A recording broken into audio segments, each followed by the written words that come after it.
want to talk to you now about listening power. What we know is that listening is a form of what is called white magic. Listening entrances other people. It enchants other people. I wrote a book recently called The Power of Charm. And in The Power of Charm, I went into the subject in great depth, and it basically says this. If you want to be a charming person, then when you talk to people, ask them really interested questions, and then listen and hang on every word that they say. Nod, smile, find the person absolutely fascinating. And here's the most incredible thing, whether it's socially or in business, is that when you listen really, really well to another person, as if that person was genuinely fascinating, they start to become really interesting. You start to become actually involved and hanging on every word. And the more you listen to other people and listen intently, the more they like you. What we have found is that the brain of a person who is being listened to releases endorphins. And endorphins are called nature's happy drug. So when you listen really intently to another person, their brain releases endorphins and they feel happy about themselves, and they feel happy about you because you are making them feel good.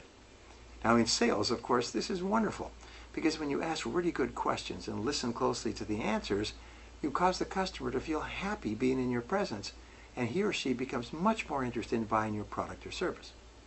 Now, how do you get a chance to listen? Well, you ask questions. Now, here's a great rule. The person who asks questions has control. The person who asks questions controls the conversation. And the more questions you ask, and then follow-up questions and follow-up questions, the more the other person will answer and open up and eventually tell you everything that you need to know to help him or her to make a sale, or to determine that he or she is not a prospect. So ask open-ended questions, questions that begin with what, why, where, when, which, and how. These questions cannot be answered with a yes, only with an answer. What are you doing now in this field? How is that working for you? How do you feel about the way things are going?